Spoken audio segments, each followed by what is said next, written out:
Round 6 Podcast, a weekly roundtable discussion featuring a variety of automotive subjects, interviews, special guests, and stories, hosted by the Round 6 Gearheads, Brian Stupsky, Alex Welsh, and Brad King.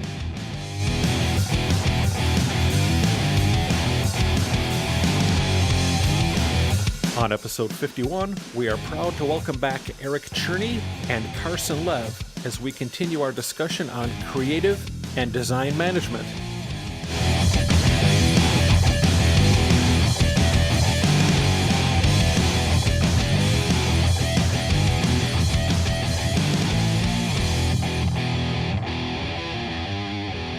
Welcome to the Round 6 Podcast. I'm Brian. I'm Brad. I'm Alex. I'm Carson. And I'm Eric. And hey, we got the gang back together again here for a fabulous episode 51, where we are continuing our great conversation with Eric Tscherne, who has been beyond awesome to come back with us. Thank you, man. You're welcome, man. I had a great time on the last one. I want to just keep doing this. We've got one of these days we'll release the off-air stuff that we did after the last one with the gnarly 90s. The gnarly 90s. That'll be a career ender for everybody here. We should just draw these cars up and see what the fans who they pick. Let's just go ahead and build one. Yeah, there you go. Oh, okay, wait. You're in the whole marketing thing, Carson. Here's the deal. Eric, you and I will have a draw off. Yes. That sounds so weird. But we'll present a couple concepts. We'll let the listeners choose these. Carson, it's your job to sell these bad boys. And we'll display them at SEMA. I think we're in. What if we got to get everybody to vote to make this a tie, so we have to race them at SEMA. Don't challenge me. I'll put this thing together. Carson's really good. We'll just rig it so it comes in at a tie. We'll get rid of a couple votes and just call it a tie. Exactly. Shuffling votes over. All right, I want the S10. You can have the Ranger. Oh, this is going to change. Okay, I'm in. It's always good to choose first. You could. That's good. I'll do a Ranger. Can I do a Bronco too? Oh, do a Dakota. You're a Dodge guy. Yeah, but that whole era of Dakota we don't talk about. Oh. But they had a Shelby Dakota. The D That's one. right. Had a Shelby Dakota. You can do a Cyclone. Wait. Okay, can I like go a little the different? Cyclones. Can I do a Those are Rampage? cool. Anything. Even better. No, you need to do a Subaru Scat or Brat, whatever they were Oh, called. Brat would be awesome. The Brat with the handles next to the molded seats in the back. Brat, yes, with the Remember back those? seats. Those are Yeah. bitchin'. I so badly want to. I've got one in my head that I've got to get out. I want to do a really modern version of that with a whole carbon fiber inner tub for the bed. I have this stupid Carbon idea. fiber would be Anyway, worth more than the whole car. I have $7.93 into the truck Yes, yeah. and $46,000.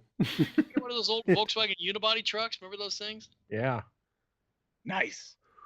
Can be kind of fun. Hey, you guys do some drawings. I'll pull some stuff together. Who knows? Who knows where this could go? We'll All make those this an unibody all-star trucks are build. coming. Yeah. Have you guys seen all those concepts, all the unibody stuff? Yeah. Everybody's looking at bringing back sort of a mini truck meets El Camino built on a Civic or Focus chassis. Yeah. Oh, no It's all kidding. coming. Huh. It is. This could be great. Hey, let's get ahead of the curve. Well, our trucks will come out first before they debut those. Right? Yeah. Yeah. Yeah. We'll be ahead of the curve. Mm-hmm. I'm thinking that I really want to do one of those little VW Utes. Remember those ones we saw in Yeah. Scottsdale, Brad? Oh, dude, that one Audi. Oh, yeah. Why don't we do one of that little Audi one? Why don't we do one of those as a That Audi trophy one truck? was Cool. A trophy truck. On a Touareg chassis. There you go. It's my Audi bodied Touareg chassis Audi body. stadium truck. Ooh. Oh, Like out of body. Audi body. Oh, nice. Out-of-body An experience. Audi body experience. I can see the this title in ties Truckin' in. Magazine.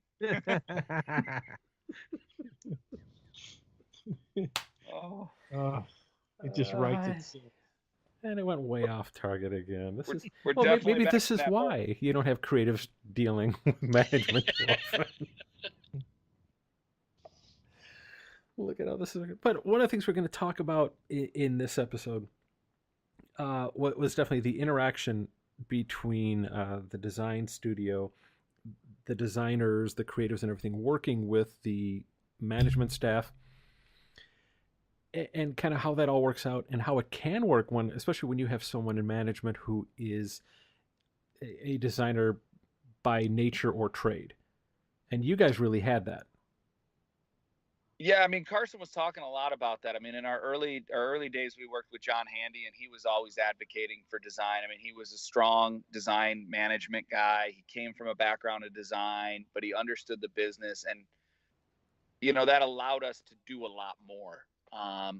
Carson similarly did that for us, and for me, we talked about mentoring and stuff. I'm now starting to try to do that in the studios that I run and with the people that I work with. How do you inspire them to be the creative lead of the company, right? And I think it's even more important in today's world because the companies that are winning are creative driven. They have good ideas, right? It's about the product. It's not just a brand anymore, right? All the big brands, McDonald's, Coca-Cola, these things are all getting hit because they don't even know what they stand for anymore. They stand for some old book somewhere has the recipe for Coca-Cola in it, and they're trying to say it's still valuable, but all the kids want to drink something else now. They're all into kombucha or whatever organic something that they're into. Crystal kombucha is going to be great. Oh, yes. New kombucha. Anyway, I'm sorry, I ruined your train of thought. I'll shut up now.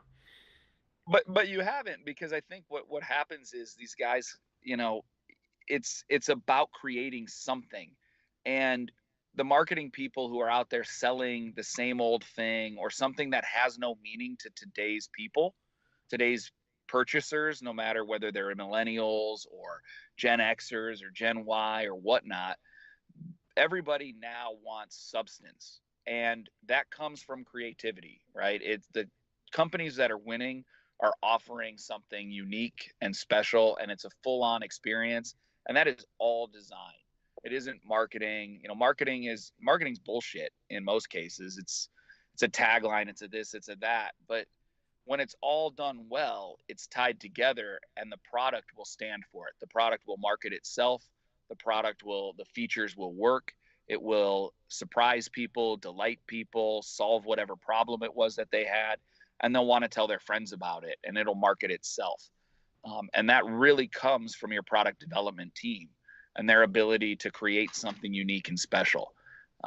And I find that when you're in an organization where creativity is fostered, whether it's led by a business guy or an actual creative or anybody, if they're not fostering that creativity and really driving great product, they're not making anything. And today's consumer sees right through that immediately.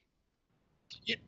And the marketplace has changed. It seems like good design now is as much storytelling or creating an expectation or fulfilling the need that sometimes we know or don't know. And so, good design really creates a compelling reason why you want that life. They say that, you feel good about good design, but great design makes you feel good about, yourself and projecting it outward, what your goals and values are. And then the retail market has changed. People aren't shopping like they used to at big stores that literally could be the filter of taste and the filter of design. So if Walmart's got a certain series of Hot Wheels cars on sale, you have no choice but to buy those. But if a smaller independent group comes on board, it doesn't go through Walmart, it does direct sales through, internet or web or whatever they may do to present, they can go direct to consumers. And so for the first time, you kind of have an equalizer in the market where good design literally can lead the charge over someone who has an entrenched market and has been there for a while. And we see it happening all the time. I mean, look at the automotive lineups.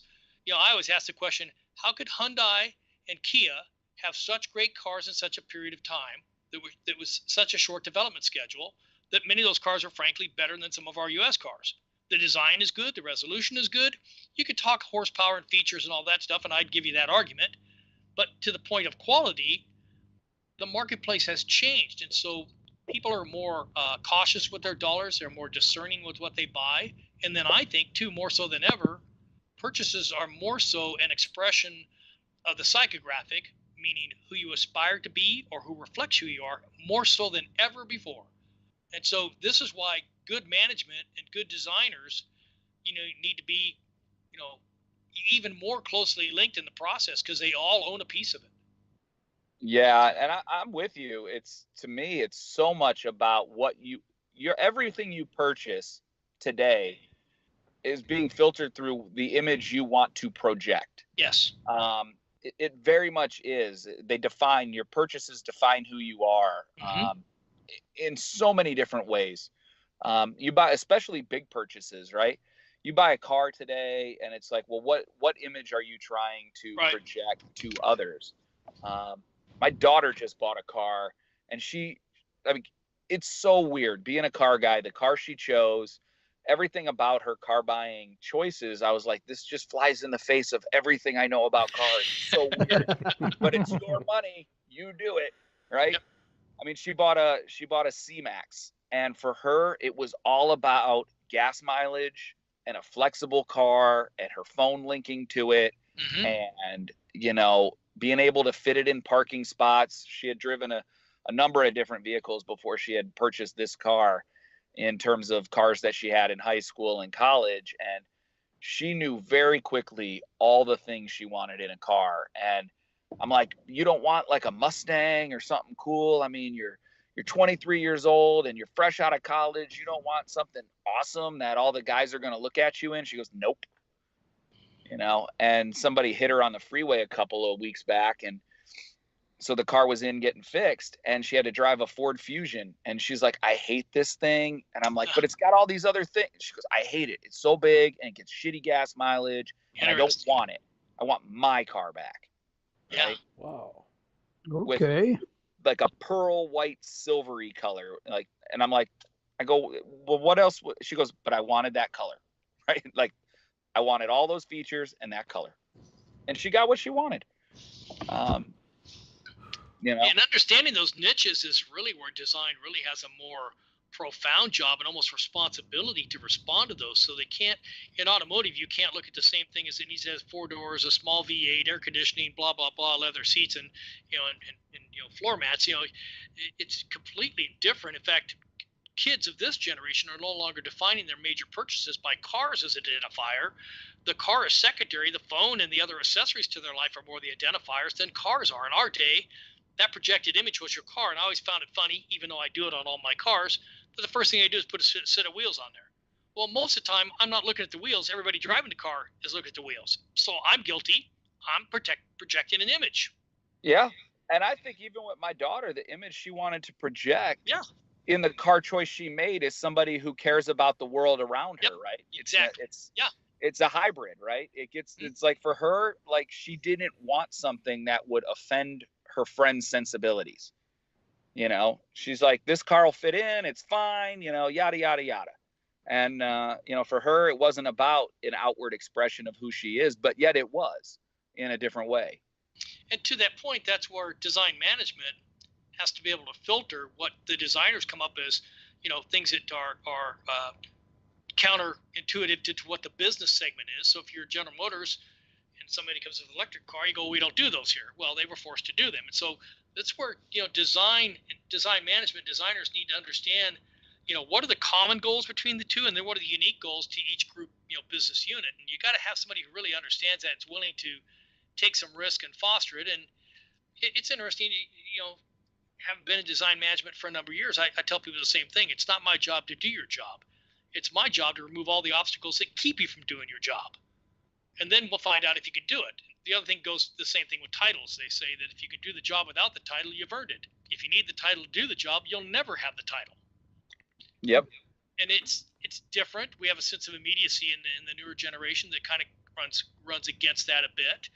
Everybody wants to be the superstar. They want it quickly because they were raised up in an age of, instant everything, from gratification to food to video games to everything. So we culturally sent them in this direction, so we can't get mad that they're there.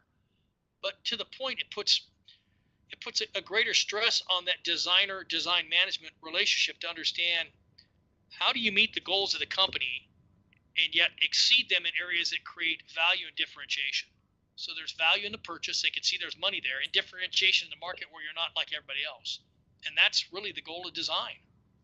Okay. Well, my brain's going, okay, all right, okay, this is good. And it's 100% logic. Well, and Brian were talking about this today. He and I were talking on the phone earlier. And what's frustrating to me is where design is viewed as the necessary evil, part of the process that nobody wants to be involved in, part of the process that probably the CEO's wife or daughter, who's an art student, should be managing and choosing colors. And really, my argument is, and it's not just because I'm a designer, because about half my career has been in design, about maybe half of that, the other half, maybe 25% in design management, and the rest in entrepreneurial and innovation kind of things. But, really when you look at what the goal of design is, it's to meet the needs and exceed the needs, but it can't be done if it's viewed as a necessary evil, if it's viewed as an adjunct, or it's viewed as it doesn't have immediate value, and it's limited, and it's just design, and it's qualified. And so for them to understand it, it really is one of the most intellectual processes going. When you look at design, you're collating, you're categorizing, you're resolving, you're experimenting, you're blowing stuff up, you're trying new things, you're trying to speak to people emotionally and mechanically at the same time. It's got to have mechanical function. So it's really pretty damn complex. But when you think about it, it really is core and almost center to the process of complete product development, from concept through engineering, manufacturing, distribution. It really needs to be the center. It should be the arbitrator and the mediator of the process. Even going back to what we first talked about, that concept of that idea, last week we were talking about like being able to sketch the idea right then and there. You can take all those different departments and all of their wants and needs and create the product that actually best meets those goals of all those different departments for the organization. And really, design is the center hub that can do that. Right. And not to give away our conversation that I had with Brian too much, but also within the scale of what the opportunities of design, let's just say a 1 through 10, very conservative on 1, very extreme risk-taking on a 10. If the designer is to present 3 solutions, I give it to the designer to scale that 1 through 10 on what aspect of scaling does he go? Does the company need to be more risk averse? So that's where the designer is paid for his brain, not just his hand and wrist. And there are some places that's highly regarded and it's fostered and it's supported. Oakley had a great design culture for a number of years. Mattel had one for a number of years. And then some companies just kind of do the same thing over and over, like Levi's, and you realize now why they lost their edge. They kind of just, look at Kodak when film changed. They didn't want to get on board, and they put themselves out of business when it went to digital. They didn't understand it. Well, that's as much a design of the business as it is the product. I think a lot of places too don't look at it as being the commodity that it is. They look at it more of a utility, where it's something you walk over to the faucet, you turn it on, design comes out, you shut it off when you get what you wanted. Pretty much, yeah. Well, and I it think never some of works that that too way. is all the different disciplines of design, right? So we have all different kinds of designers out in the world: fashion designers, graphic designers, motion graphic designers, web designers. So that the term becomes somewhat generic, and a lot of companies are outsourcing design, right? So they try to come up with an idea, they use engineering, marketing, they come up with some sort of product they think is going to be good, and then they call on somebody to style it or somebody to come up with a logo for it or whatever, right? And I think one of the reasons Carson and I talk the way that we do is, it's going to sound terrible to some designers, but as an industrial designer, you're a creative problem solver. And it's a different discipline than the other forms of design, in the sense that it is involved in the creation of the product and all the problems and solutions around the product.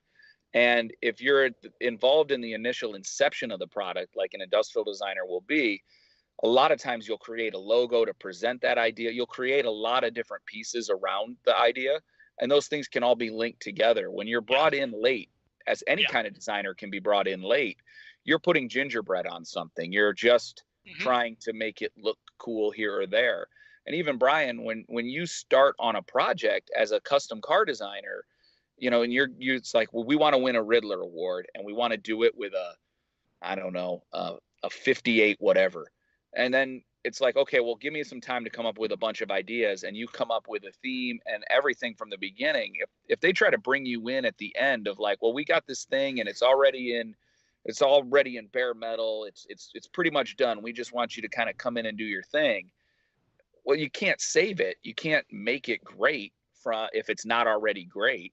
You've got to be involved from the beginning. And I think that's why good design and companies that embrace good design and make design part of their corporate culture are the companies that are winning. Yeah, I agree. Yeah. Definitely, yeah. And it's tough to come in and take something over that's kind of like the village bicycle. 50 other people have ridden this thing, and you've got to come in and take these 50 different ideas and somehow make them look like one thing. Yeah. And I mean, there's times it's impossible. How many times have we all seen or said, you can hire me for this much money at the beginning of the project, $1,000, $2,000. And they're like, but I can get this kid from high school for $200. Okay. Well, when you come see me after he wastes a month of your time, it's now going to be $4,000 for me to fix his crap. Well, why is it more money? It's half done. Well, because I got to fix a pile of junk. You bring me in at the beginning and let me do what I do, you can save some money. You can actually have a better end output sooner because you're not wasting time. You're going to pay that guy and then you're going to pay me to fix his problems. So. Exactly. Or even worse. And this is something I kind of want to touch on too. As you had mentioned last episode, one of your core strengths has always been being able to take someone's ideas and translate them into a sketch on the fly, which is one of the things we share in common. I love doing that. Do you run into a lot of guys, especially these days, who can't draw? Yes, very much. Very much. That scares the hell out of me. So. And listen, and it baffles me. There's different disciplines of design, but I do believe that at the core, drawing is visual communication. So if you're a 3D guy, let's say you're building CAD or something like that, you may have a great vision, but your ability to execute that vision quickly and put it in front of people for evaluation, it takes more time. You don't have the ability to do speed. Where I can draw a sketch and then ask you to build it to a certain specification because I know how CAD works. I've done CAD work. Maybe I don't do whatever program you're working in, but I can draw all the surfaces, put the lines on the surfaces, tell you the dimensions and the shapes, and guide what I am needing from you to create. And I think that's where the drawing becomes the roadmap, that very first sketch, even if it's just a napkin sketch, and it often is. That particular piece of information it's the beginning, and it serves as the guide or roadmap for everyone else involved. Because usually you begin with the end in mind, right? So you've even probably on that napkin sketch have some idea of the graphics you're putting on that car or how you might two-tone it or even the color. That information may be captured at that time, whether it's in the sketch or in your mind. That is when the inspiration happened and so much of it was formulated. And if you can't sketch, you can't communicate that to all the other people who need to be involved in the process, whether it's a craftsman or a leather worker or whoever else it might be that's involved in the project. The guy who's going to come in and wire the car up and all the electronics and all the great features that you're going to design and how you want to integrate technology or whatever it might be. All of those people need a roadmap, and that first sketch often serves as that. Yeah, it's interesting. In most turnover packages that we did at Mattel, and even in the medical field and other places I've been, in the turnover packages like the concept drawing, the details, the spec, maybe a story, colors, marking, history, whatever, but you'd always have a control drawing. And a control drawing is almost like an engineering blueprint. It shows the line drawing, it shows all views, it shows sections, and it's not meant to stand alone, but it is meant to be supplemental to the overall concept drawing, the perspective, the illustration, the history, and all that. But the control drawing, I'm a huge advocate of never having anybody but the designer do the control drawing, because control drawing implies just that. If there's a design objective and a design initiative and a goal that you're trying to solve with design, the designer needs to resolve that with the control drawing. And many times what I found is that if the designer gave that up to engineering and someone else did that, it became interpretive and he loses ability to control it to the best ability he can. I'm not saying he's the only guy who control it, but from a design perspective. And the big pushback I got a lot from designers was, I don't know technical drawing, I don't know drafting, I don't know CAD. And my argument to them has always been the same thing. Anything you don't understand in the design process that's part of the process is going to be used as a tool against you. They will use it as a weapon against you, because the engineer would say, well, you can't mold this bumper because it's got a 3-degree undercut. Well, what's an undercut? Well, that's when the part sticks in the mold. Well, never mind, I'll take care of it. When he takes care of it, he will take care of it from an engineering perspective. Cycle rates on the tool, mean time to failure on the tool, low mold wear, lack of slides, whatever it may be, articulated bases, mud unit dies, whatever technical term you want to use. Then you find already he's diminished your design to meet a criteria that may not be the best end result of the design, but may meet the needs of the factory. But this is where design has to be kind of more in charge of the process. And so that's why understanding that and doing the drawing is so important. And that's why being able to draw is so important. And yeah, I see a lot of designers right now that are kind of CAD jockeys, Photoshop, Adobe Illustrator. They do great stuff. It's bubblegum for the eyes. When I ask for an engineering drawing, they can't produce one. So the chances are them getting the design the way they want is going to be hard. Well, okay, I got a question. I don't want to interrupt you here. I got a question, Carson. Since we're talking about that, as a designer going to work at a place like that, wouldn't it be in your best interest to know what the capabilities of what you're designing before you start putting it together and realize you're over your head? Yes, and I'll tell you, my first job in medical product design, I had a great mentor, Ron Stewart, who brought me in there as a designer, and 6 months later I was running the design department. That was his plan. I didn't know it wasn't, but he gave me a great suggestion. And again, I talk about mentors and why they're important. He was a great mentor. He said, here's what I want you to do. Once a week, I want you out on the production floor. That's where they're taking all the drawings and all the engineerings and all the blueprints and all the stuff you guys do, from the PC boards to the cages to all the fiberglass parts, everything, and they assemble it all. And they run into problems on a daily basis. I want you to be best friends with those guys. I want you to solve problems. So when engineering orders come from the floor back up, you're anticipating what they need, you get in cadence with them, and you start talking to them. And another guy in the group said, God, that's like putting the dogs and cats together. And he said, you've got to quit looking at this as an adversarial process. There's not an enemy in this process. There's collectively, we're all trying to get the same thing. I have used that advice in every environment I've ever been. From when I ran chip shop to Mattel, wherever it was, I always made sure I understood what the guys on the factory floor were doing with the end designs we had, and asked them, what could we do better? What was an issue? What came up for interpretation? What got violated because it didn't work? What worked well? It's the best advice a designer can get, is understanding what the guys are doing with your end product at the very end. Well, so I'll ask Eric that same question. So when you went to work with these different places, did you learn what your capabilities were, or what your limits were when you were designing things? So it's funny what Carson just kind of ended up with. I made great friends with my engineer.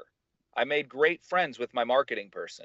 In fact, one of the times I actually ran into John Handy, because he wasn't always a big fan of the marketing people. He had a bit more of an adversarial relationship with them. And he got upset with me because I was not fighting the marketing people. And my position is, and it's very much like what Carson is saying, if I'm doing the control art and I'm responsible for the visual look of this thing, I don't want to run into a marketing guy who's going to change the color on me down the road. I don't want to cede control. I want to keep that control. So if we have a capability in engineering and they say there's an undercut, okay, guys, well, show me where the undercut is. Even as a junior designer, I always approach it, well, show me what's wrong. Okay, I'll revise the drawing in that area, right? Rather than allowing them to revise the drawing in the area, I would ask for, well, what can be done, what can't be done? And they would maybe tell me, and I would say, okay, well, what if we do this, or what if we do that? And that's why it's a control drawing and not necessarily a final drawing. Right. The design can be updated. And I mean, how many times when you guys are building a car that, you run into a problem, this hinge, this thing, whatever in the design didn't work, and now we need to revise it and change it in this area for whatever reason.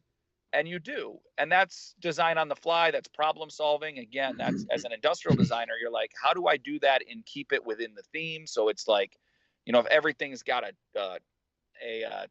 trapezoidal shape, then this too should have a trapezoidal shape, not a circular shape, in order to keep the visual identity of the whole project looking good. I think that's why, again, the designer wants to be in control of that. That's why the word is a control drawing and not a final drawing or an engineering drawing. It's like, it's about controlling whatever aspects of the project you can. And the control is really in, we're trying to create a cohesive end product that delivers a certain result. Sometimes in the types of cars that, what might be a Riddler type of car, an Amber award-winning car, you're really pushing into art. So the stuff you're doing may be over the top. It doesn't really need to be done. I don't need to take that much time to work out the hinge, except that I really want to keep everything within a certain visual identity. And so that everything you look at, I mean, we talked in the last episode about literally designing the fastener. If you're going to go that far to do this, and you really might want to create something unique and that carries that same theme all the way through. It might be a trapezoid shape on the fastener. And it's like, we could use square heads. Nope, we went with a trapezoid, guys. It should be a trapezoid. Yeah, one of the Riddler cars last year machined all their own hardware. I mean, look, you're going to keep a theme. You're going to take it all the way. I guess you might as well. One of the important things that got brought up too was, trying to make it collaborative versus combative. And because that's, you get a lot of people where egos come to play. Yep. One guy wants this to be his project no matter what it is. And I think a lot of great ideas get left kind of on the floor or somewhere over in the garbage bin. Well, I mean, all the good people that I've seen and the people who last in industry, they are collaborative. And I think some of those designers who transition into management, the good ones, right? The big heads at the auto industries, the Chris Bangles and the other guys and the Jay Mazes, they look at everybody involved and they say, oh, we want to get all these people and all of their ideas accounted for. We want to try everything. And they might become sort of the curator of all that stuff and try to guide the team as they put various different people together. And the results can come out great, especially if you can get some really creative engineers who are willing to push boundaries. You can get some marketing people who, are willing to try something new, and you can get the right group of people together. You can create something special and unique. And really, that's the end goal, especially in the side of design that I work in, whether it's children's toys or entertainment or cars. It is, Carson talks a lot about passion. People buy this stuff for no other reason than that they like it. Nobody goes to a movie because they have to. I mean, unless you're on a date with your wife and it's her choice. Oh, so you saw Bridges in Madison County? Yeah, you saw ABBA, huh? Oh, yeah. I mean, other than that, it's really, what I've dedicated my life to creating involves really satisfying people's wants. And in some cases, you have to create the want. Yeah. Otherwise, they won't consume it at the rate that you hope for. Oh yeah, you got to make people want what you're doing. That's the whole point of having that whole cool packaging, everything like that. And when you're a really good designer, you're going to inspire all the people who are working on it to want to bring that idea to life. They're going to want to contribute their expertise and their knowledge and their ideas to it. And if you're open to their ideas, right? That's an interesting word. If you're open to their ideas, it could improve the product. Again, it might have to get filtered back through the designer. Some engineers like, well, I could do it like this. Well, let me take a look at how we can integrate that with the design. It's not going to bolt on or just slap on the side, right? You want to integrate it. Well, that's how it's supposed to work usually. You're always trying to push it forward. How can we keep moving forward to stay ahead of the curve? That's just the way it's supposed to be. There are some companies that will give you lip service and say, yeah, we always want to push it forward, take risks, do things. But then the opposite of that is when risks create failure. And many companies have high tolerance for innovation and zero tolerance for failure. Well, failure is only failure if you don't repeat it and you don't do it on a major program and you don't, make lofty goals and don't hit them by failure. And so I'm not a fan of failure, but I'm a big fan of learning from failure. I mean, I've said that, people need to learn. Basically, the analogy I've always made is like the way a kid learns to snow ski. When an adult snow skis, he falls down, he gets up quickly, brushes off the snow, and looks around to see if anybody's watching because he's embarrassed. When a kid falls down, he laughs and goes, God, I guess I won't do that again. I fell down. He laughs and giggles and gets up and tries again.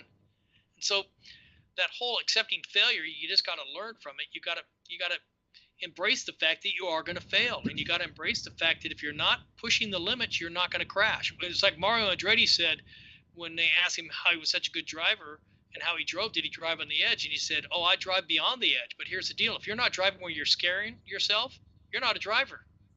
I thought that's pretty good. Well, a saying I always liked, it just always kind of meant something to me, was success courts failure. Yes. And it's just, there you go. I mean, Yes. that says it perfectly. So Yes. you're always trying to push the edge, and, Yes. and knowing you could fail, but you can't let that stop you. You still have to keep moving forward. Yeah. Yeah. Well, you often don't know where the line is until you cross it. That's right. another, Yeah. analogy or metaphor that you use all the time, right? Yeah. So I don't know that something isn't going to work until I break it, Yeah. right? Or If it ain't Ask broke, it. you better break it. and so you have to constantly be pushing it. And I'm dealing with a project right now as I integrate in this new company. All the stuff we're trying to do, some of the management, some of the leadership and the owners are like, well, how come this is always over cost, and how come this, and how come that? And I'm like, look, guys, we got to look at the process, man. We've done something as a company, and I said, you guys did it before I got here. You guys accomplished something great, but now we have to look at that and institutionalize that as the way this company is going to operate. And then we got to flip back around, and we have to have the discipline to not make the mistakes we previously made. What did we do right all the way across? What's the cadence that we need to follow? And if we look at this, where did we stress the project too much? And where did things go wrong? And how can we stretch that out and build a process that's repeatable and delivers results against a schedule on a regular basis? I said, we shouldn't be reinventing the wheel every single time we start on a project. And so it's, as Carson said, in design management, I'm literally looking at the corporate process and the corporate culture and trying to design that so that we have more success. Yep. And the end result of that sometimes isn't necessarily a sketch. It could be a PowerPoint. And I'll start literally sketching out the PowerPoint. And literally, I've had marketing people and people come by, what are you doing? Why are you drawing? You're supposed to be working on this. I go, I'm literally thinking about how the presentation is going to come together, on how I want to communicate this information in a way that people can digest it and actually make recommendations and changes based on it. So, what the order of how I want to set up a particular argument and all the bullet points, all that stuff, what's most important and least important. I mean, I'm designing the information, to sell it in a way that I think is going to land with the people who are going to receive this. Yeah, it's funny. I've used the same basic design methodology that I learned at Long Beach in multiple aspects of designing an experiment for medical products, designing an experience I want to have with a product or a vacation, designing a set of goals and parameters for a project, writing a proposal, fulfilling a proposal. I've used that same methodology, that discovery process and that resolution and that justifying, and then the end result, creating value and differentiation. I've used that continuously through my life for things that aren't even design driven, like simple things like taking a vacation or going out to dinner or seeing somebody or doing something or experience or writing a proposal. There's design of those too, that you have to have the end goal in mind, but you have to create value and create differentiation. And if you can do that, you're going to succeed. If you do the same thing everybody else does, well, you're back in the pack with all those guys doing the same things they do, and your success is going to be based on what the pack does and not what the individual does. And it's interesting you say that, because I will literally zig when everyone else zags. I cannot stand going the direction the rest of the crowd is going in, because you can't stand out if you're doing what everybody else does. So, Brian, this kind of keys into the discussion we had today, right? Oh. where if they put up a form of resistance, and we talked about the resistance thing in the last episode too, with the water ski analogy and all that stuff, but like when they're going one way, maybe that's the time to take the power and go the other way and use that momentum and have a different clarity in a different direction. Yeah, and I'm the same way. And this, Eric's a smart guy. He's built a great career. It's cool to see where he has laid certain aspects of methodology and process overlapping his life and design, and has got these successes. And it's great to see that it works. And it's proof that it does work. Indeed. If you could apply all that to like a book on parenting, you'd have it made. You'd have a bestseller. I wish it was that easy. I'll be honest with you.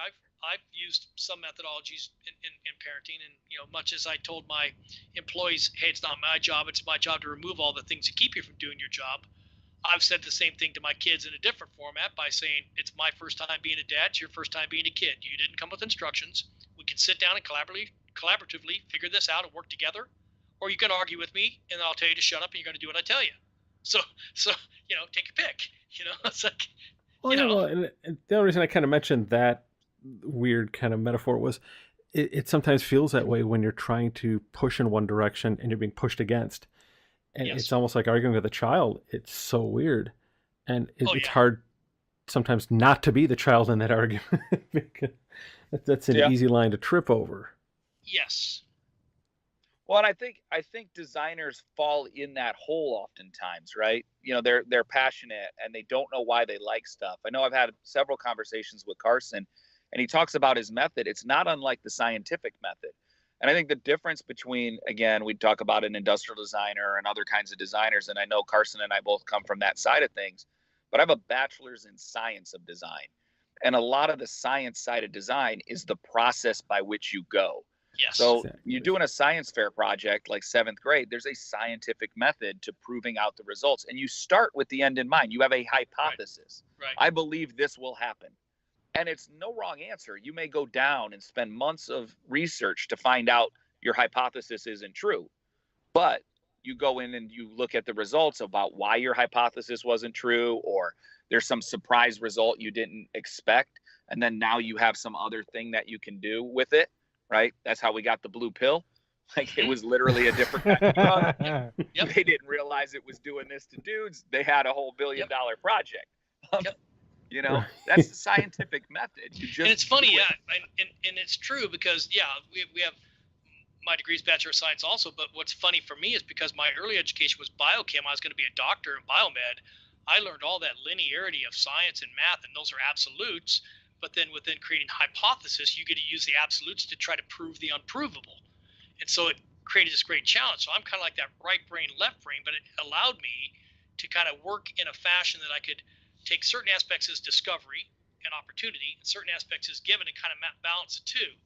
But I also said in the medical field that if I would have presented and designed, I don't want to say designed it, but presented designs to the medical community as a designer or an artist, I would have failed. Well, So how I many always- times, I presented from a business sense or a science thing, and then I could find I had more latitude to get things done because they didn't see it coming. Well, Carson, I want to jump in here too, because I want you to talk about this. How many times have you and I talked about the students that you teach where you will talk about how they're not allowed to use the word I want, or Yes, or I when they're like. presenting something, this is Yes. the reason why, right? Yeah, So exactly. I want, in the Exactly. medical field, I want to do this. Well, Means nothing. means nothing. It's yeah, about it's numbers and interesting. Yeah. results. Because Go ahead. so much of design can be subjective and personal. And don't get me wrong, I love the subjectivity if it can be qualified. I love the personal because passion comes from that personal involvement. But when you go to justify, just like you were saying, Eric, it's almost like creating a good closing argument in a law case or creating an experiment. You've got to be factual. You've got to build a story linear. You've got to come to a conclusion. The conclusion is either the person's innocent or this product has value, and here's why, and value or differentiation. So you're creating a story in these people, and you're using design aspects and opportunity and discovery to create the aspects of benefit to them by growing a market, getting into a new market, making profit, making improvements, whatever it may be. Design's a business tool. It's not an art tool. It can be artistic, but its first goal is business. And so when students, and I warn them, when they start presentations and we ask why they did things, well, I like this. I'm like, the trapdoor just fell. You just lost your interview. It's like you can't justify because you like or you felt. You've got to do research. And so I teach that medical product design class along with a couple other classes at Long Beach State. And the nice thing about the medical product design class is I force them into a very linear discovery phase that opens up to a multifaceted research. But the goals of creating an experiment are pretty linear. You know, you're testing against a control group or creating an experiment, then creating a control group against that to develop hypothesis, better, worse, you know, up, down, right, left, where it may be. And so when they go off on subjective stuff, I don't think that builds careers. I don't think that, you know, back to our again, I'll take another one. Brian, we talked about again today about 31 flavors of ice cream. If it was Carson's, Right it'd be on. one flavor of ice cream. Have an opportunity to do different things in the same environment creates opportunity for everybody to have their own personal involvement, but it's got to be a business based. Well, it's interesting you bring all that up, and bringing us back to some of the car conversation that we were having. I had a great conversation a couple of weeks ago with somebody who was talking about, California. They're talking about maybe rolling that 1974 cutoff back a little bit, right? Yeah. But they're not rolling it back to the place where it's going to matter. And I had this whole conversation of in other parts of the country, some guy might build a Fox body Mustang, a really great Fox body Mustang. A better analogy is an F body Camaro. They're like, well, this is going to be really popular. And I go, why? Well, because I really like these cars. And I'm like, It will never be popular. And he goes, why? I go, because custom car culture originates on the West Coast, and I can't build an F body Camaro. And he's like, but what do you mean? I go, F body Camaros are like 83, 84, 85, right. The IROC. Right. I go, I can't put the engine and the technology. I can't start from the cool look of that car. And I'm not denying that car might not look cool, and that there's probably not a lot of people out there who would like to see those cars modified. Mm-hmm. I said, but until California rolls back and allows us to build those cars, it's going to be hard for the rest of the country to make those cars worthwhile to build. Yeah. I said, plus most of them are living in our deserts and in our junkyards all the way through Arizona. So, right. So you got to go get one from Cleveland to bring it up there, and it's shitty steel that's going to rust up there. Yeah. You've got to get, I said, yeah, you can build a 79 and 81 Fox body Mustang, and you can do a lot of stuff with it if they roll the date back to, what they're talking about. But for the most part, there's a whole bunch of cars. Like, we're joking about those mini trucks. Really, the reason the mini trucks probably will never happen is because you really can't build them the way you would want. Yeah. It's not worth building that awesome Audi body experience truck we were talking about, because, if I could take that, I mean, maybe you could, because you just license it as a Touareg because the chassis is. But for the most part, all those great things you can do with all those previous generation cars, and why they're continuously redone and done over and done again, is because they fall within a gray area that allows people to be expressive with them. And there's science behind that. There really is design reasoning behind it.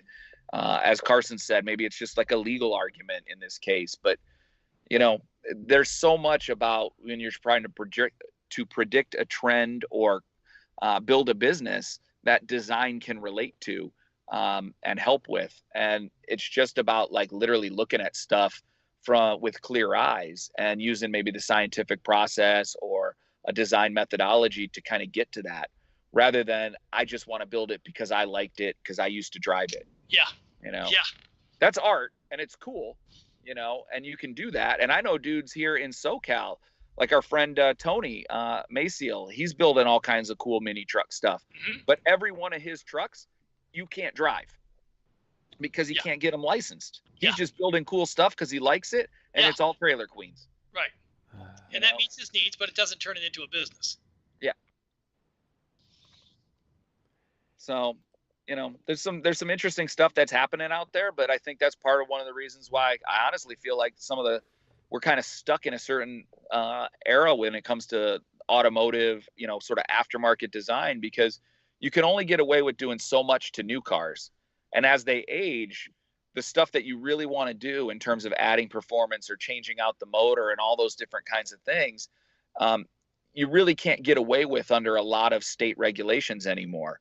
So those cars become pretty worthless. And then they never actually regain value, because as long as they're still in this area where the state's like, well, we don't want you to do anything to these vehicles. You're stuck. Yeah. And then when you look at how regulations change, these new CARB rules on exhaust and exhaust modification, there's companies that are basically going out of business if that goes the way we think it's going to go. And so, yeah, you're right. There's going to be certain years of cars that are just not going to be attractive because of the economics of business. Yeah. And because you can't get it licensed or insured. Now, it's funny, counter to this whole argument is in Brazil, they have a 60% import tariff on anything automotive that comes outside of Brazil to them. They also, after a car is 14 years old, you cannot insure it and you cannot register it. So you have to get special registration like a parade vehicle, and you have to create a bond. having a bond, like, be bonded to drive that car, and showing you're like self-insured. And that market is stronger than it's ever been. We go down there, and we went down there the other time, and there was a Yenko Camaro down there, 100-point Yenko Camaro. We're like, holy moly, how does this happen? And yet, so there are people who will find a way around it, but you can't make a business model out of that. You may be able to do it as a one-off, as a passionate collector, but you're not going to create a replica business or a support business or a design business based around that. Fact. Yeah, there's so many things I can say about the car culture in California and like that. They're going to stop things, but still want to know why why there's no tax revenue coming in. Well, hey, look, you're chasing it off. Stop it. Well, yeah. It's, Well, don't even start me on that one. Yeah. and to your point, I've long believed that, like I hate the way that they tax cars in California. You go out and buy a new car and you pay the most tax on a new car. And one of my big things is we've got a traffic problem. We've got smog problem. New cars are better for the environment than old cars. Mm-hmm. Now, and specifically, old cars don't get driven. So things that are 1985 and older, not even 1995 and older, you don't see much of that on the road. So those should just be collector cars. And people who are interested in building a car from that era are probably have the money to pay a little bit more in taxes to keep those things on the road. And What a we lot of really those wanna run as do- cleaner than new cars too. And the new, so you've got the brand new cars that are cleaner than their outgoing generation. And then you've got the old cars that are simply just not being driven. Yeah. They're never going to be driven in the same volume that the new cars Yeah. are being driven Yeah. in. It's really the cars in the middle you're trying to weed out. And you're really trying to weed out the junky cars in the middle, right? Because the cars that you're passionate about, whether it's your F-body Camaros or your Mustangs, you talk about that whole era, and maybe there's a couple of Eclipses in there, and there's some other stuff that might have shown up in that era of whatever performance looked like that people would be interested in reviving. Like, you're never going to go see like a custom Chevy SSR.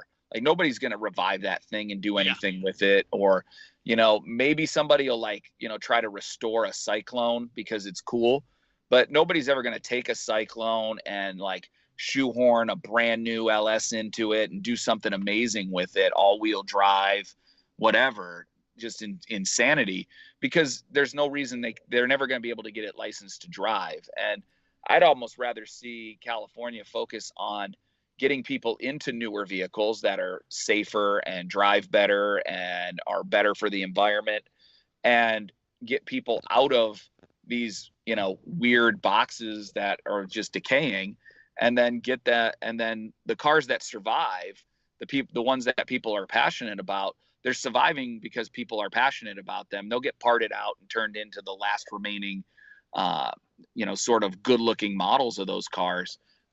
And then people will take care of them. I mean, people don't get into a 1995 Chevy Impala and drive it to work every day unless they were Carson. I was just gonna say, yeah. But they really don't do that. They don't get into that car. At least now they wouldn't. They'd be like, if I had a good model of that car, I wouldn't drive it every day. Yeah, exactly. And even if they did, it would be in pristine shape. Right. So I'm a big fan of, like, I'd love to see them open those cars up a little bit more. And, Will we have you run for office? well, plus I have this really sneaky thing that I believe that those people stuck in the middle who are hanging on to those low to insure, low to register crummy cars that are still sort of drivable, like a 2005 whatever, Taurus Chevy or something. Citation? Yeah, whatever was, Hey. going on back then. That car really shouldn't be on the road, and the guy driving it probably doesn't even have insurance anyway. I'd rather see those people, like, in a state like New York or a city like New York, more people don't even drive. And the cars that they do have, they take care of because they only drive them on weekends and whatnot. Yeah. So, if you want to clean up the traffic problem, you want to make driving something that is more of a privilege than everybody feels like it's their right to do. And people would, literally do that. If they wanted to drive an old car, they'd pay for the privilege to drive the old car. Mm-hmm. And if they want to drive, they would buy newer technology that was better for the environment and better for the roads, and some of these cars that will actually start to drive themselves, and traffic will clean up and get rid of the junk in the middle. Yeah. Interesting. Yeah. Well, we sure got sidetracked from marketing and artwork and Well, it's that Yeah, that's design, great, right? though. You can't sit down and not think about it. I spend way too much time driving, so I think about like things like that, and I'm like, there's a design solution for this. yeah, there you go. That's a hell of a solution too. I mean, that's at least some good groundwork.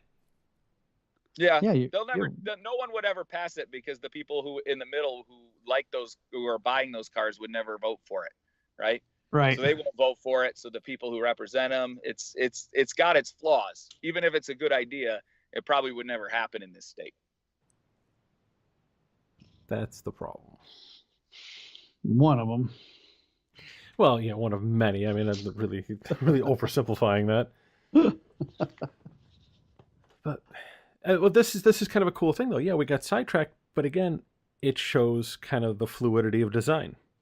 It's not all just drawing pretty pictures or making a product. Yeah. This is like Solving designing problems. a solution to a problem. Solving problems, creating opportunities. It's absolutely, at least that's where I've always come from. It's always about problem solving.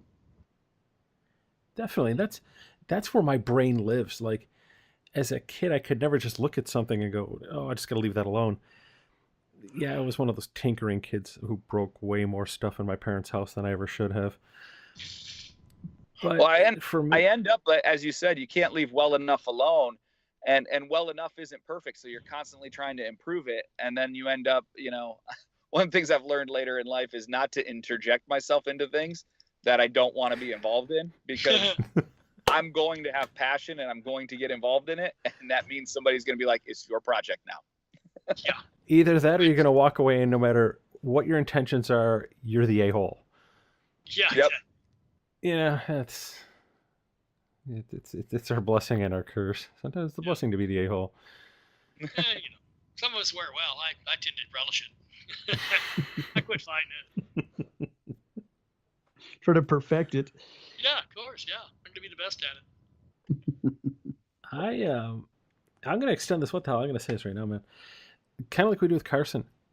And I know you said you were open to it before, but man, I want to have you back on kind of a regular basis, but I won't commandeer your whole night like this. Sounds good, man. I promise you. I want to let you go enjoy some kind of time with your family. But man, let's pick this back up because I'd love to go deep into your career, especially getting into things like Paw Patrol and things like that. Stuff that you had that was such a hit, and kind of dissect what your mindset was going into that and working through that project and everything. That'd be awesome, man. That'd be really fun stuff to talk about. I would love to, because I'll put some date stamps on that and say that Eric and I worked together at Hot Wheels. I think I mentioned this before. He worked at Jada. He then worked at JL Full Throttle doing the Foose cars, where he worked with Chip. He also did some consulting design work for me when I was doing some stuff for NBC for Fast and Furious. So we've had multiple times to work with each other, for each other, consult back and forth. And there's a reason I keep calling him to come back. He's a talent, but he also gets it on multiple levels, as you can tell from the conversation. So yeah, it's fun. And I forgot to say something. Is Eric? You and I actually tag teamed on a car. So yeah, Sean Carlson's little Ford Focus deal.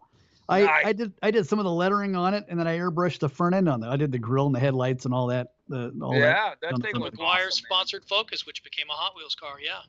Yeah, I mean, God bless Sean. He was such an awesome dude. Yeah. Yep, very talented guy. And I bet you did some of that stuff because he came out of the trucking world and into the sport compact world as all that stuff moved. He was a fabricator and a creator. Well, yeah, I did that. I worked with a guy named Dick Vale for years, a custom painter, and he did a lot of stuff for Sean. And that's how I ended up working on that car was done at Dick's place. Yeah, I mean, he's such a great guy. I mean, I miss him all the time because he was such a real innovator and a creative guy and looking to push that envelope all the time. Yep. So, and what he did back then, he really set the groundwork for where that all went. I mean, he really was an early adopter in that, and very successful, but really saw it as an opportunity to do things differently. He was good at the business side of that stuff too. I mean, he really revolutionized the sport compact as a real racing series and helping get sponsors and building out those cars. I mean, he built Steph's car, the 8-second Honda, right? I did work on that car too. Yeah, I Was that mean, Papadopoulos? Uh-huh. yeah, Yeah. you know, I mean, and then to see him cross over. I mean, one of the coolest things for me, like I have a Dodge, it's probably a Stratus SRT Pro Street. When he crossed over and actually drove Pro Street at the end of the season for somebody. That's right. Of course, you probably remember who he actually drove. Yeah, for. I'm not sure if he drove for Jegs. It might have been Jegs. Yeah, he did drive. He drove. He drove. What was it? Alderman or I don't. Oh, I'm not as. Yes. Anyway, Daryl Alderman or something Daryl like Alderman. Yeah. Good memory. Yeah. that. I That's think pro he sat stock. in that Yeah. seat. Well, he was a pro stock. Yeah, he was driving. He was, yeah. Stock. Yep. They pulled him over because he was on Dodge's Sport Compact team, and then they needed somebody to sit in that seat because I think Daryl got hurt or something was up. Or wasn't he? Was it in Scott Jeffreyon's car? Maybe. He's in one of those cars. It might have been a team where I want to say the Alderman name was in there. Yeah. And he sat in somebody else's seat because there was some reason they needed a driver, and they wanted to see if he could cross over, and Yeah.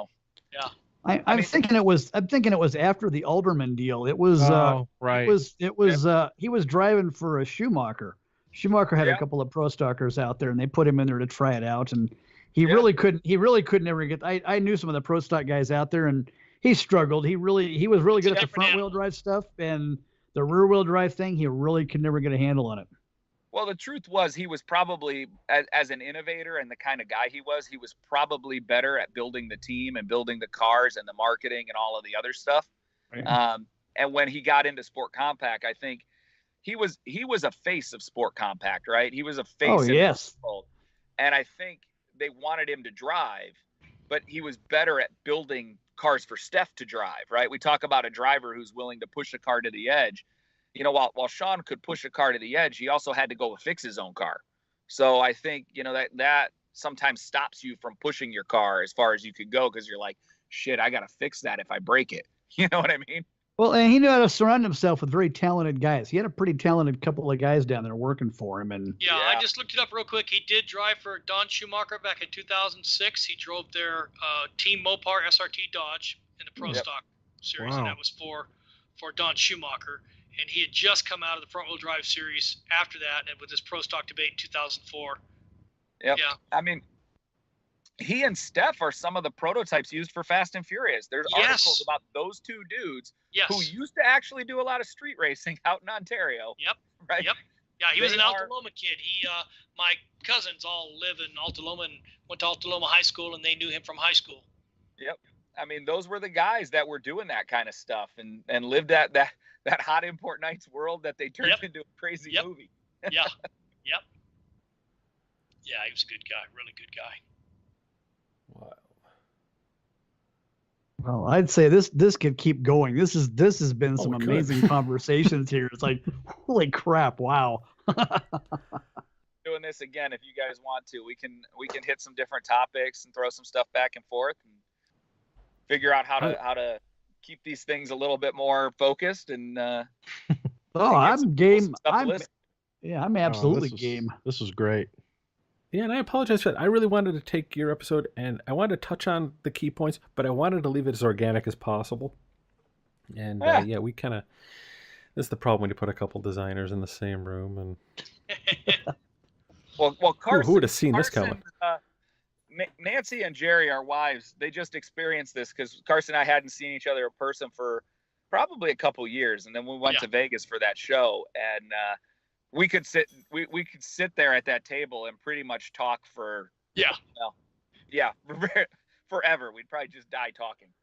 They kind of had to say, okay, look, the sun's coming up, people are leaving, they're turning chairs upside down. It's kind of a cue. They're like, you guys aren't even drinking. You're not making us any money in any way. Exactly. So I'm sure Carson's game. I'm game. Let's put some dates down and do it.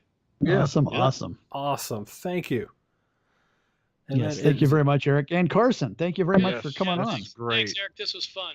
A little trip down memory road, and we saved the bad stories for another day. So. And an absolute pleasure to have you two on the same episode together. Two guys who I admire beyond words right here. thank you guys both. My pleasure. Thanks for having us. Yeah, my pleasure too. Anytime. And yeah, we'll hook up offline here, and we'll make sure we get this all squared away. Sounds Cool. good.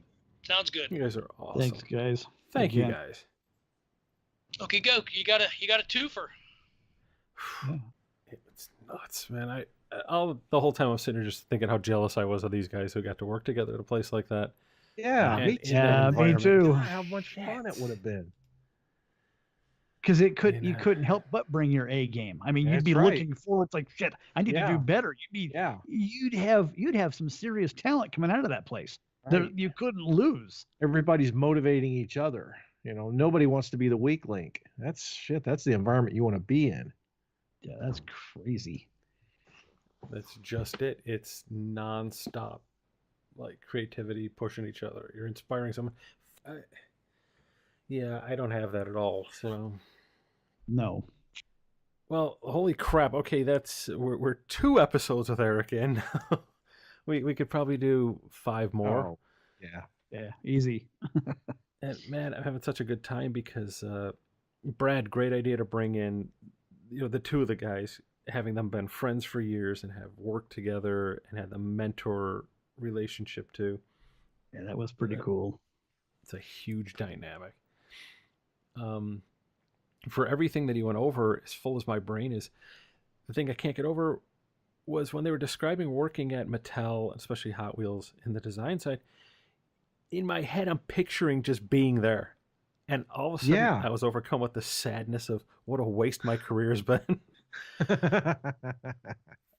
I kept trying to compare it to where I currently work, and I'm like, gosh, man, if we could just utilize some of these ideas that they had. And I had a little bit of tinge of jealousy, because God, I'd That's what love I to think it was. experience something like that. There was a lot of jealousy because that's the Yeah. equivalent of like working at a place like Pixar. Yeah. Can you imagine that? Yeah, we want to put in a conference room. Oh, cool. We're gonna do this an old style gas station, and When he was explaining the design center and everybody's cubicles and all that sort of stuff. Well, we've all got cubicles too where I work at. We've all got them all customized, but nothing to that level. And I know exactly what he's talking about because I've walked into some engineering areas where, they got pieces and parts laying on their desk and things like that. And I can imagine when you got a bunch of artists and really creative people out there and some of the things that they do. I mean, you could probably have a tour where you walk through the engineering offices just to look at what they got, and it would be worth it. how cool. I mean, we have. I can't say for our forthcoming Patreon campaign, you'll be able to hear one of the outtakes from these 2 episodes.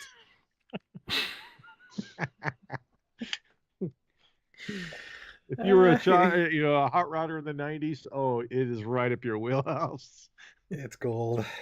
Yeah, if that doesn't incite you to be a part of this. Yeah. But, Don't know what does. And I'm not going to drag this on too much longer.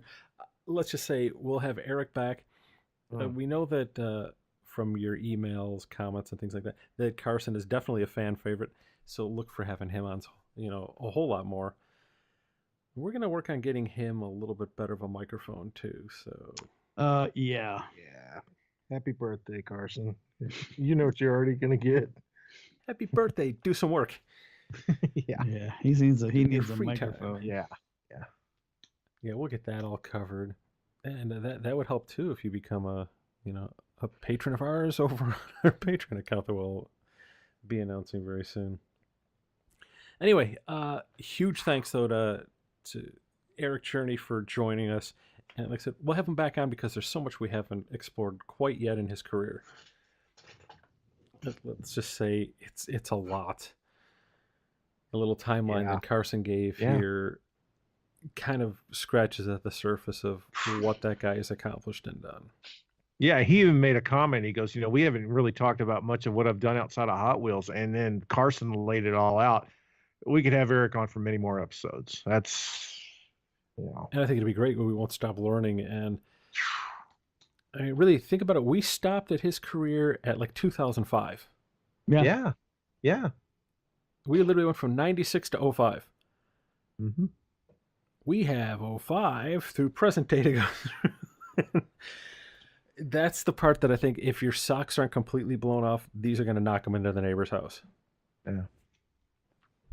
I can't say thanks enough, though, to both Carson and Eric for coming on. It was great to have two friends like that to just kind of sit around and not only talk, but really build on each other's conversation.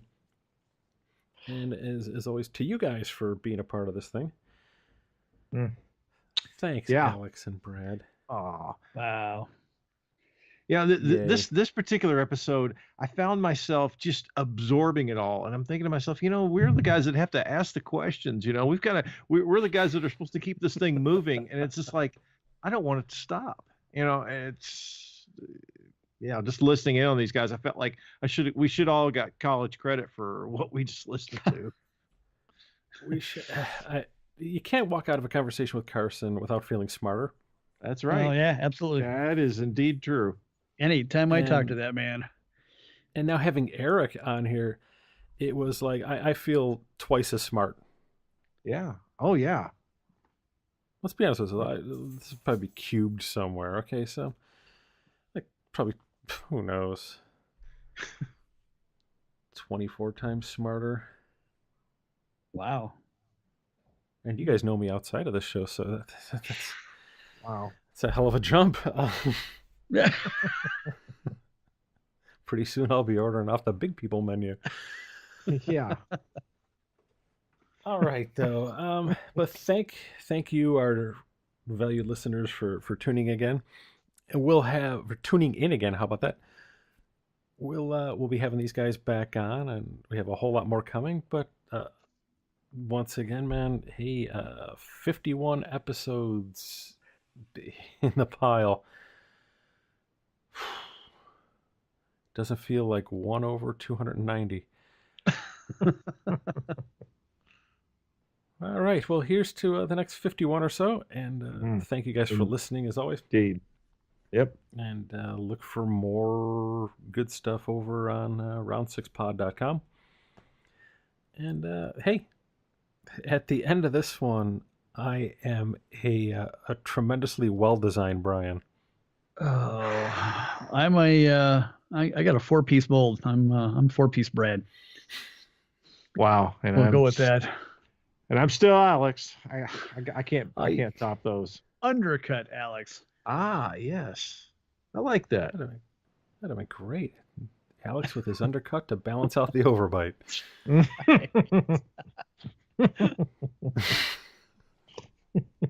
It is what it is. All right, gentlemen. Thanks again. Thanks, sir. We'll catch y'all guys next time. Yep. Hey. Thanks again for listening, and be sure to keep up with us Gearheads over on our website at www.round6pod.com. And if you'd like to, we invite you to follow along with us over on Facebook, Instagram, and be sure to check out all of our latest videos on youtube.com.